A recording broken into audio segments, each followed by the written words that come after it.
Hi, welcome to my channel. Today we'll be looking at using the CIS benchmarks to achieve system hardening. Okay, so let's look at our learning objectives. We're going to be looking at what is system hardening, what are the different types of system hardening, and what part does it play in the vulnerability management space, so to speak. Also, we're going to be looking at what is configuration compliance scans, what are the different types of configuration compliance scans, and also how can we go about configuration compliance scans.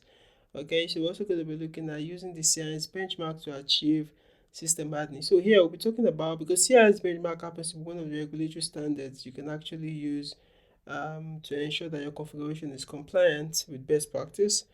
So we're going to be diving into how we can use the CIS benchmarks to achieve system hardening. And finally, we'll be looking at the demo section, okay, where we're actually going to run the configuration compliance, and then we can see the recommendation. Then we're going to try hardening following one of the recommendations to start the hardening process. All right, so let's dive in. So system hardening definitely is a process by which you fortify a system configuration settings to safeguard against attack vectors. So what that literally means is that one of the ways that attack vectors gain access to computer system is one of them is through vulnerabilities, and which also happen to one of the another area is the configuration settings. So most times the part of vulnerability management play is to help you identify those vulnerabilities, and then come up with remediation on how to fix those vulnerabilities. But the part of system hardening plays is that it helps you to strengthen your systems itself. So when I say systems, we're going to be looking at the five different types. Number one is the servers, the softwares, the operating system, the database, and the network. And all of these five elements definitely are what is the most in your enterprise environment. You definitely have servers, you have softwares that are running on operating systems, you have databases, you have network devices, and all of that.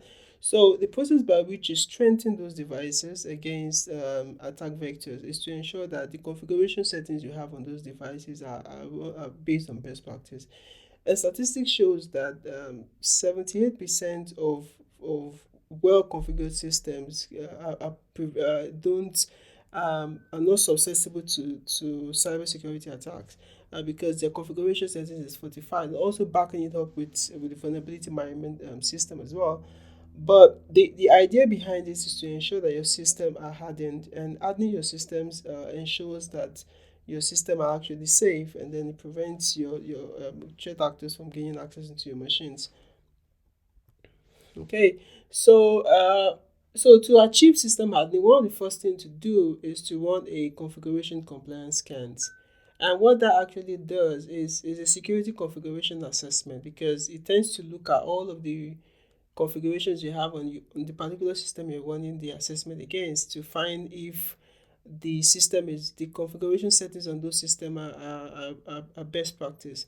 So that's the first way to ensure that your configuration, that you start with system hardening, because the configuration compliance scans will use regulatory standards to validate your settings, and then to see, if these settings are actually compliant. And then if they are not compliant, they provide you with a pass or fail. And then in the fail section, you begin to see they provide you with the recommendation of some of these settings, and then you can go ahead and start implementing those recommendations, which is actually the process of embarking on system hardening.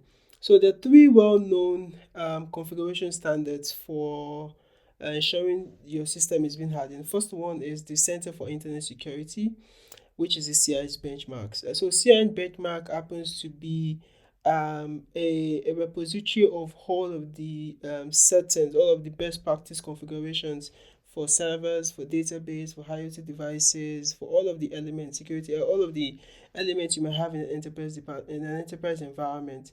And then those configuration settings will help you to safeguard your environment against threat actors. So that's that about the CIS. And then also we have the NIST, which is National Institute of Standard and Technology. So they provide two documentations to help achieve system hardening as well. The first one is general server security. So that documentation provides you with details on best practice on how to safeguard your servers, your general servers. that you have in your environment. And then the second one is the 853B, which happens to be security and privacy controls, which provides you with privacy controls and security controls that you could actually implement to safeguard your systems in your environment. Okay, and then the final one is the European Network and Information Security Agency. So what they do is that they provide, so see the ENISA as the NIST in the European Union. So they provide recommendations, provide security best practices on how to safeguard environment or the specific devices or the specific elements in the EU environment. So the EU countries really subscribe to this agency, and then they tend to provide them with details as to how to safeguard their environment against common known threats. Okay, so looking at the CIS, so the CIS controls, the current version is version 8, and then it has 18 controls. So each of these controls applies to an enterprise environment. So depending on your environment, depending on how you want to scope or tailor this particular control to your environment, this 18 controls would actually help you to achieve that. So the 18 controls has 153 safeguards, and those safeguards are actually divided into three components. So those components, they call it CIS Implementation Groups. And what that means is that, so they're saying that for you to safeguard your environment, depending on how you scope your environment, you need to implement that 153 safeguards. And then implementing those safeguards is also tied to other factors. So one of the factors is resources in terms of human resources, in terms of the organization's human strengths, in terms of staff, and also in terms of expertise, also in terms of the budget, that they've allocated to the security in their environment. So there's three groups. They call it IG, which means implementation group. So there's implementation group 1, there's implementation group 2, and there's implementation group 3. So for the implementation group 1, they call it the basic cyber hygiene, and they say that 78% of these controls, if we implement, they say that if the cyber hygiene safeguards are implemented, it can prevent you from 78% of common known cyber attacks, which is quite great. So for the IG1, it usually applies to organizations with limited resources, which we said is in terms of human, in terms of finances, um, in terms of budget as well. So those components come into play, especially if you want to implement the basic hygiene um, IG controls. So the IG2 is for organizations with moderate resources, and then the IG3 is for organizations that have significant resources. So what it also implies is that all of these implementation groups are also embedded in one another, meaning that IG1 is embedded in IG2, IG2 is embedded in IG3. So if you want to implement all the controls, and as it pertains to pertaining to the controls that if you want to implement the safeguards pertaining to the controls that you want to implement based on after you've done your scoping and tailoring it to your specific environment, the IG3 will be the best practice because it allows you to implement all of those controls. But if you just want to implement the basic, the IG1 will do you good because then you're implementing the safeguards you're implementing. It's good enough to be able to safeguard you from common known threats. Okay, so another tool that CIS tend to offer in their space is called the CIS Benchmarks, and most regulatory compliance scans tend to use the CIS benchmark, especially if you're running if you want to run compliance against if you want to run security configuration assessment against your environment or against your systems. So the CIS benchmark, it's a repository of baseline configuration for operating system, networking devices, depending on all of the systems types that we spoke about. They tend to offer they tend to offer baseline configurations as to how best practice of those configurations you have implemented. So most times when you run your compliance scans, you're running it probably if you want to run it against a Windows server, you might have to choose one of the Windows server's benchmarks you run it against and then begin to use the recommendations to harden your system. So they offer three tools to do that. The first one is CIS-CAT Lite, which means Center for Internet Security Configuration Assessment Tool. So the light version, it supports few CIS benchmarks, but it works well with Windows 10. So it's advisable you use it more for Windows 10 because they've tested it with Windows 10, and then it provides adequate results as compared to other operating systems. So which is what we're going to be using to run our assessments on in one of my machines in the lab, in my lab environment. And then another tool they have is the CIS-CAT Pro. The CIS-CAT Pro is license based, and then support all CIS benchmarks, which for you to be able to access it, you need to join the secure membership suite. Um, the secure suite, membership for CIS. And then the final one is the CIS workbench itself. That is where you can actually download the workbenches, you can create a support ticket. It's more like a community itself. And then you can join that community. It allows you to download the workbenches, it allows you to create support tickets and all of that.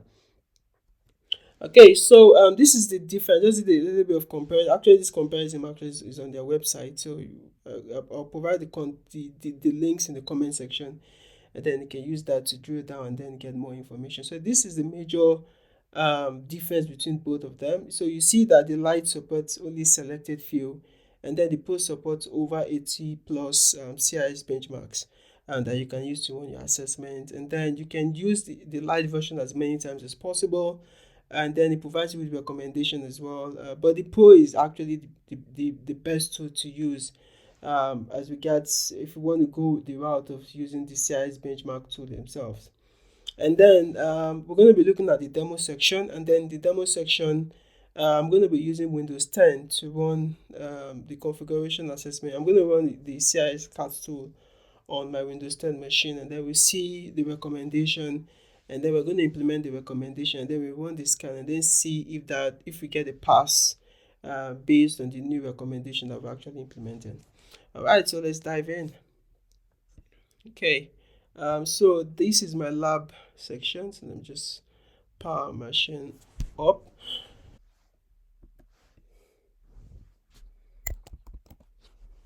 Okay, so before I go into the tool itself, I'm just going to show you how you can actually download the tool. It's actually very easy to download.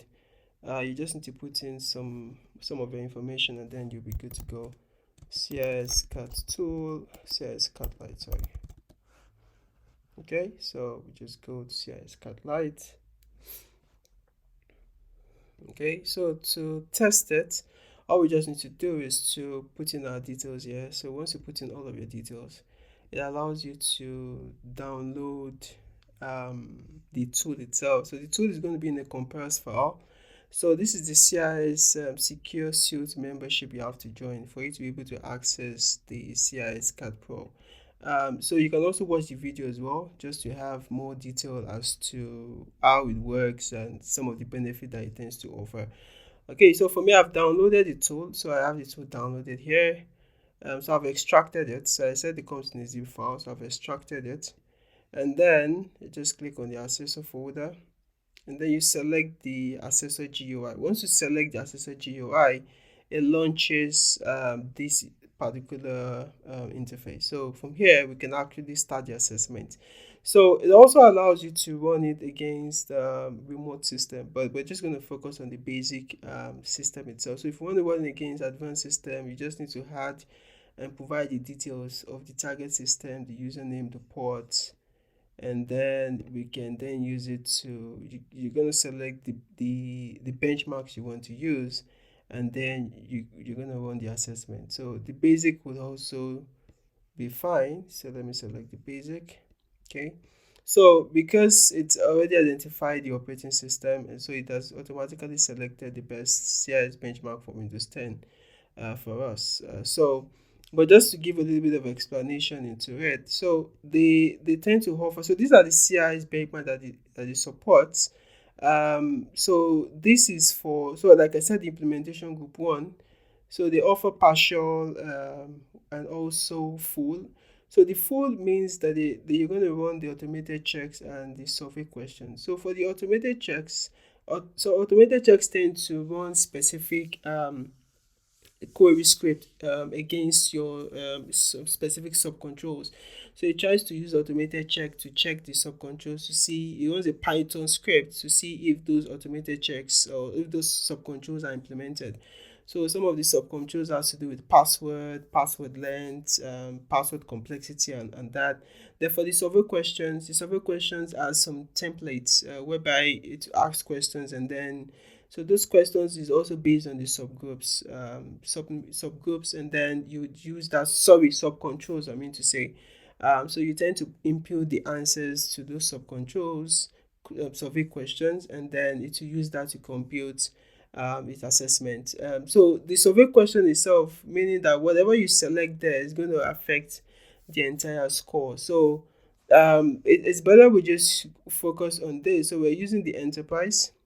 So the level one, it also breaks it down to level one, level two. Level one systems are systems that even if those systems breaks down, it doesn't have, it's not going to have an huge impact on your on your business. It's going to affect business. It's not going to affect business continuity, so to speak.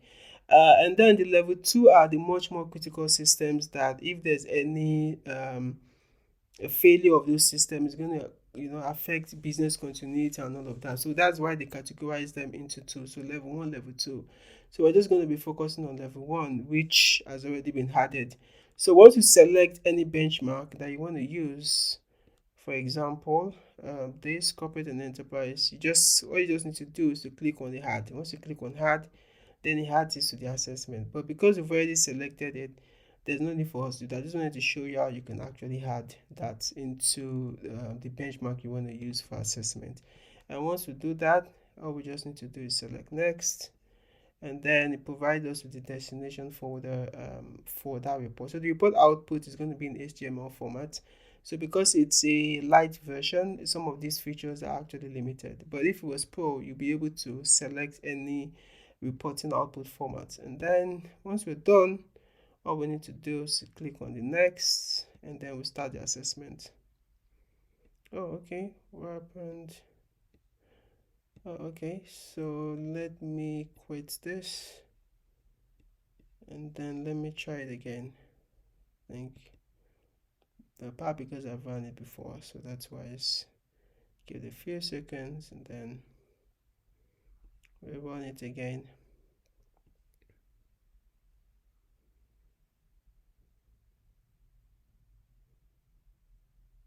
Okay, so we select the basic. So it's already done the selection for us, and then we could do next, and then let's select next again, start the assessment, and there we go. So the assessment doesn't take too long. I think in about a minute, less than a minute, it should be done. So we just want to give it a few minutes, and then we let the assessment run, and then we check the reports, check the recommendations, and then we implement the recommendation on the ones that failed, and then we run the assessment again to see if the implementation we did was successful. All right, so the assessment is done. So let's check the HTML report, and there we go with the report. So this provides us with the compliance report. So the assessment duration was 1 minute 36 seconds, and then we're running against the CIS Benchmark Windows 10 Enterprise version 2. So this is a summary of all of the policies, all of the controls that you have in version 8. So it provides us with those that passed based on the controls, and those that failed, and the errors, and all of the other controls safeguard that you run the assessment through. So I'm just going to scroll down, and then I'm only going to focus on the one. So it provided us with the score. So the compliance score is 23%. So it means that this machine is 23% compliant. So I just want to go to, so let's just focus on the IG one, which we say is the hygiene safeguards that we can implement based on resources. So I'm going to focus on that, and also I'm going to focus on only display the failed. So I'm going to focus only, we're just going to test out with enforce this first one under password policy. Enforce password history is set to 24 or more passwords. Okay, so let's look at what the description says. So the policy settings determines the number of renewed unique passwords that have to be associated with the user. So it means that a user can actually create 24 or more unique passwords. So if you have just one unique password, it means that it becomes easier for an attacker, using brute force techniques to be able to break those passwords, attack the password, and then gain access to the machine itself. So the recommendation here to fix this particular to create a safeguard to fix that issue is that we need to follow this particular recommendation to be able to fix that. But before we do that, let's just quickly look at the assessment evidence. So this is what they run the assessment against. So this is the policy itself, and then it sees that the value here is 0. And then it sees here that the value in that particular file, you see the password history length here is 0. So we're going to go into the local policy, and then we're going to change it based on the recommendation. Then we're going to rerun the assessment and then see if we're going to get a pass. Okay, so to do that, I'm just going to do local policy. We're going to go into the group policy. I mean to say group policy, and then we navigate. So I'm just gonna look at this. Okay, to do that, so we navigate to the computer configuration. We go to administrative. Sorry, we're going to Windows, and then we go to security settings. Okay, and then we go to account policies. Then we select password policy. So the password history that was flagged is this, because it says that the password remembered is 0. So to make that change, we just need to change it to 24 based on the best practice as recommended. So we click on apply, click on OK, and then we go to the command prompt to enforce the policy.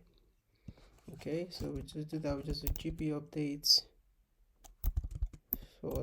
force, and then we do enter. So we just give it a few seconds to update the policy.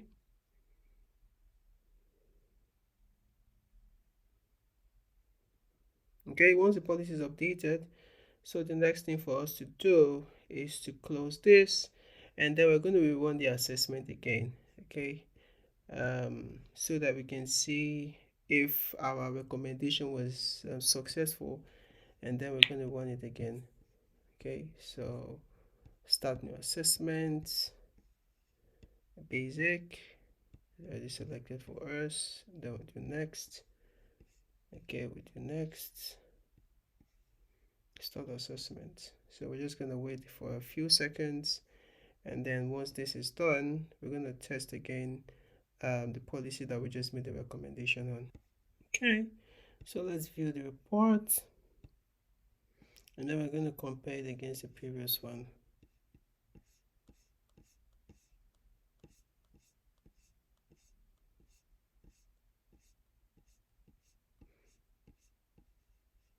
Okay, so remember that we did that the ensure enforce password history is set to 24 or more passwords. So you see, as compared to the previous one, this is the previous one, you saw that it was failed, and now we have what we have now is the pass. So the same concept actually applies to you using other controls. So you see that this is implementation group 1. Use processes and tools to access and manage authorization of credentials for user accounts, including administrator accounts, as well as service accounts to enterprise assets and software. So this same concept applies to you. So what we just did is the process of the hardening. We started server hardening. So to ensure that we continue with that, you just need to look at the policies, look at the controls, and then look at the settings that you checked on your system to find if that evidence exists. If it doesn't, then you get the fail, and if it does, we get the pass. So this is also another example. Minimum age here is 0. So the recommendation is to change 8 to more days. The password should have a minimum of more than one a part or more than 1 days.